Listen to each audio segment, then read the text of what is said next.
and I just started naming people that I knew they couldn't get access to. And you just lying your butt off. That's it. I mean, I ain't dropped too many names. I just dropped like two or three names. And they were like, "Oh, okay. Well, can you do X, Y, and Z?" I was like, "Yeah, of course, duh." It's like, "Okay, cool. Well, what's your rate?" And I just gave them some high rate, because if you don't give a high rate, then you're clearly not a celebrity. Right. You give a standard ass rate, nah, you lying. So I just gave a high rate. They said, "Okay, cool. Show up here at this time." I was prompt. I was professional. I got the work done. It was amazing. And that was it. Word spread. Like, yo, this kid's good. Next thing you know, I started getting calls and booked to do all kinds of. Bro, I was getting booked to do all kinds of shit. So that's how you overcame all that. That's how you overcame and got through. No, that's how it started here. Like when I first moved here, I was working a job, and I quit my job after a year, and I started making suits. I was selling them for like $650, $800. Man, I wasn't selling them for shit. Just making a little money, but I was still broke. But I was doing the alterations just on regular people's shit. And then the suit orders kind of slowed down because my turnaround was fucked up. I was getting my shit from China. So I was just doing alterations all the time. And it was just a means to an end. I was just getting money. Just a means to an end. And I was like, I was doing alterations for all these big names at one point. I was doing alterations for the weekend for almost a year. Like, and I was still broke. Wow. And I was doing alterations for F. Gary Gray. I was still broke. I was sleeping in someone's office. I was doing alterations for a fucking megastar. Wait, how were you broke and you're doing all this for making all these? It really wasn't all of it. It was just little hits here and there. LA is expensive, Transportation, LA is just expensive. You burn through money. You literally, being homeless in LA, it costs you $450 a month. To live in a shelter, it costs $450 a month. To be homeless and live in a fucking shelter. LA is an expensive place. So even though I was getting a little bit of money, I ain't have enough money to change my circumstance. And like Airbnb wasn't popping back then, so it was just like fortunately you got an office you can sleep in. But anywho, one day I just like, I'm tired of being the person that just fixes people's shit. I'm tired of not being valued as a designer and as a creative. I'm just a little, hey, come fix something for me. I'm like, I gotta stop doing that. And so one day, while I was still broke, I decided I'm not doing any more alterations. And I told the Weekends team, they called me like, hey, we need you to pull up. We got a bunch of like, nah, I don't do alterations no more. Like, I told you guys a couple weeks ago that I'm out that game. I'm only doing custom. They're like, oh my God, but we really need this done. Can't do it. I was just focused. Like I just knew like the vision that I've had is not the vision of a person that does alterations. That's not the guy that drives the fancy cars and lives in the beautiful home and has the big staff. He doesn't do fucking alterations. That's not his business. He does something different. So you got to become that person now. And it's got to be difficult because people want you to stay in this space. Like shit, man, you got to go up in your prices. Damn, you already get money selling $1,000 suits. Yeah, but you can't sell $1,000 suits no more. They got to be $3,000 now. You know what I'm saying? Yeah. I've always been able to like see what I needed to do next and just pivot and not care about the consequences. Yeah. I don't care about who falls off, who doesn't believe in it. If I've seen the vision and I've stepped in it, I've been able to look around in it, then it's real. And no one can convince me otherwise. I'm gonna go for it. Yeah. That's good stuff. That's real good stuff. Let's you mentioned being homeless. Now let's get into that. Now, I gotta be honest with you, bro. I heard you kind of tell this story, and one day you kind of went real in depth with it. And I'm gonna keep it 100 with you. When I heard you tell your story about you being homeless, it seemed to me like you were more prideful than anything because you really didn't have to be homeless. I didn't have to, but the only other thing would have been some sort of retreat. The only way I wouldn't have been in LA was to, I would have had to ask my mom for some money. Yeah, you didn't. I saw the interview. You didn't want to reach out to your mom, or yeah, I didn't want to put her in that position of even knowing that her capable intelligence.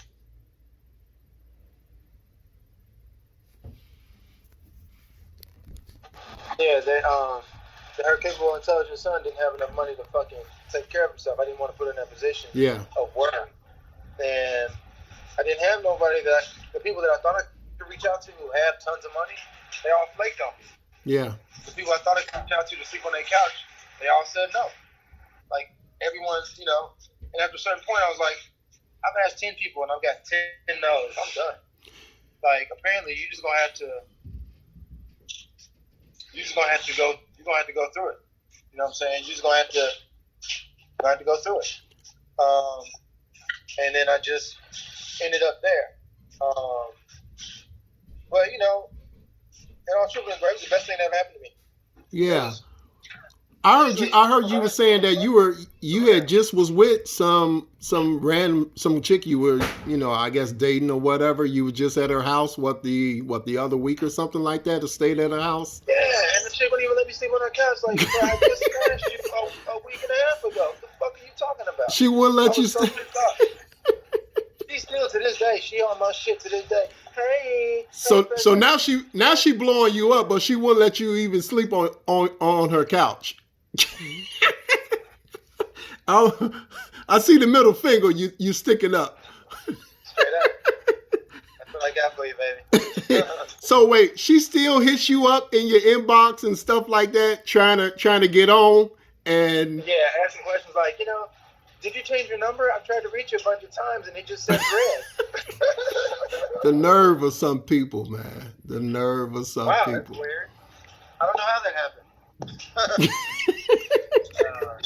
So you just been totally ignoring the chick. Yeah.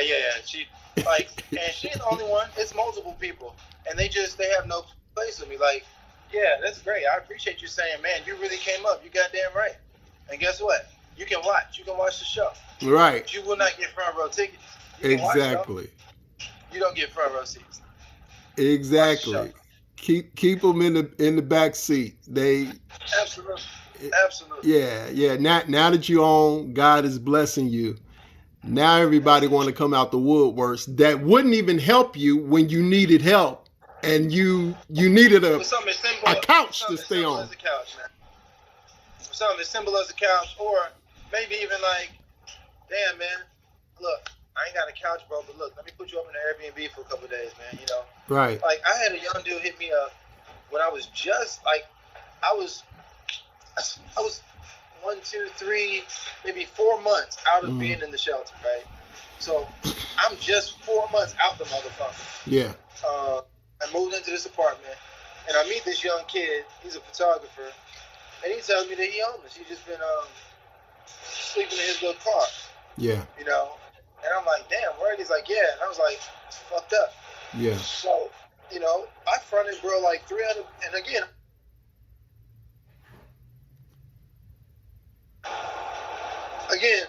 I didn't have shit at the time. So I fronted bro like $300, and I put him up in an Airbnb for a week.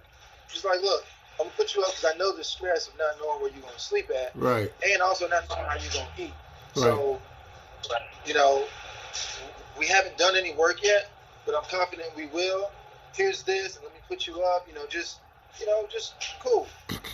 You know, it's little shit like that. It's just little gestures. You know, he ended up not really doing right by me on some other shit. Yeah. But that's not the point. You know, it's like, it doesn't take much, man. It's small gestures. Yeah. And people who just couldn't give a small gesture, I would be disrespecting myself. Yourself. To give you presents. Right. You know what I'm saying? To give you any of my presents. In your space right now, and where you at right now. I couldn't do that. Right. Couldn't do it. And leading up to how you got homeless, you kind of shared like what led to that, and I'm gonna say the name because you said the name many a times that you were doing some business for Vincent Herbert, Tamar Braxton's ex-husband. Yeah, yeah, Tell us about that. yeah.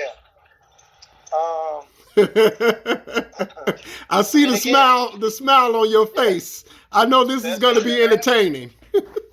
bro. Best thing that ever happened to me. You know what I'm saying? Like, what the devil meant for my bad, God meant for my good. It was the best thing that ever happened to me. I was done. Like, dude, I was an empty vessel. Yeah. I was done. I was not a person that's supposed to be successful. Tell us what Prior happened. to this. Tell us what happened So, with the whole process with Vincent. mhm. So I've been doing alterations for Tamar as a celebrity tailor, and I would always show up real nicely dressed. And so Vince one day was like, "Damn, bro, you nice." And I'm like, "Yeah." He's like, "I need some suits." I was like, "All right, bet." So I did an order. I did him a gang of suits, and I delivered all but 2 of them. How many suits? And it was like 8 suits. Wow. And I delivered 6 of them. Mm-hmm. But for some reason, I just never delivered the other 2. Like, for some reason, and it's weird because, like, sometimes something weird will happen and I'm just stuck on stupid. And it's like, why can't I figure this out? Right. And I just never sent him the other 2. You know, and I would walk around with this anxiety, like, damn, I'd hate to bump into him in public. And he's like, man, where the fuck is my shit? And one day, I'm at lunch, Mm-hmm. and he and Tamar walked into this restaurant. And he walks over, he said, hey, what's up, bro? And he was just like real chill. Yeah. I was like, hey, what's happening, man? He's like, yeah, chilling, man, you know, good to see you. I'm like, yeah, likewise. Mm-hmm. And that was it. So, you know, I still didn't do anything right then and there, but a few months later, it just sat on me some more. And I was like, you know what? I finally got a little bit of money. Let me take care of this, man. Get him his other 2 suits. So I hit him up.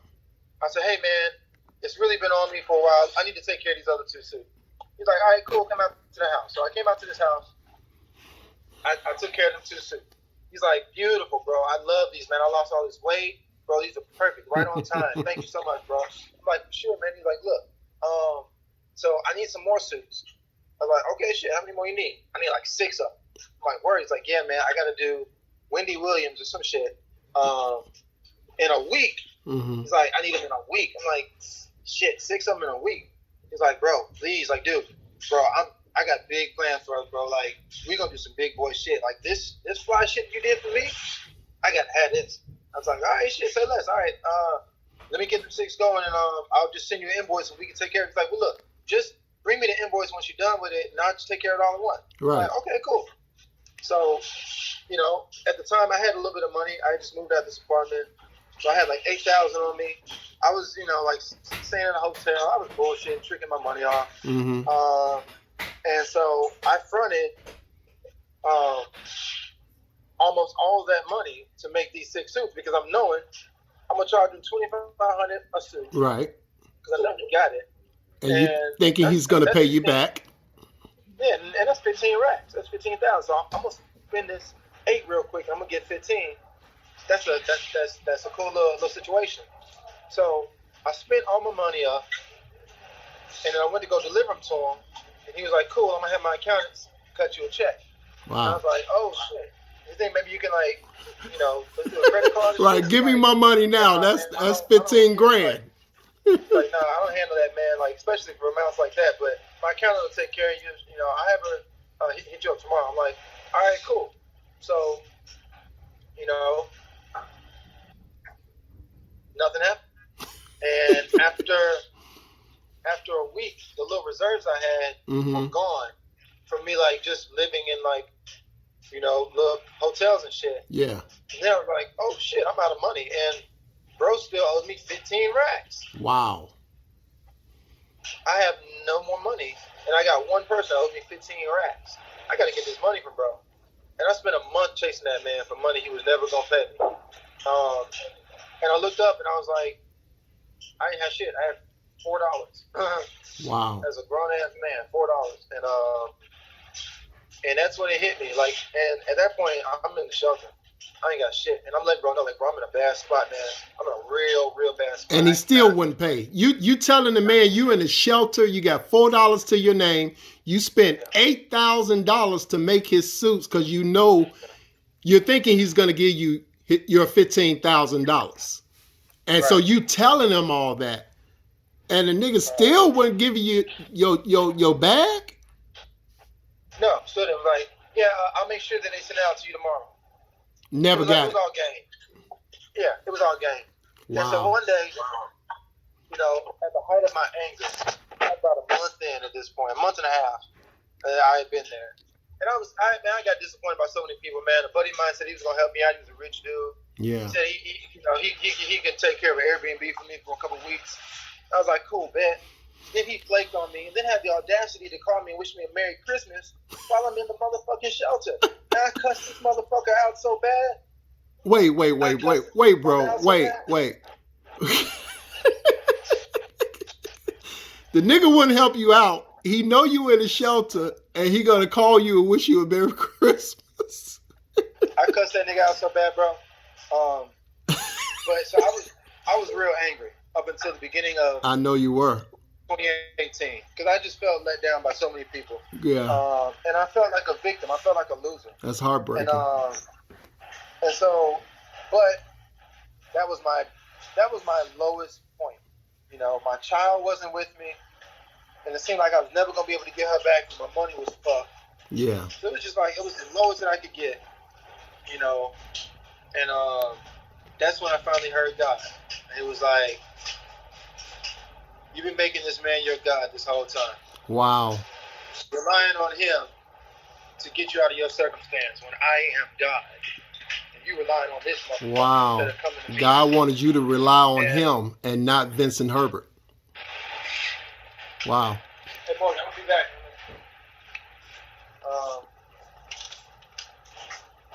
That's crazy. You doing the 9.5 for those? Oh, okay. Was it a still voice from God, or how yeah, man. Like I'm literally, bro. So I was on the phone with this guy.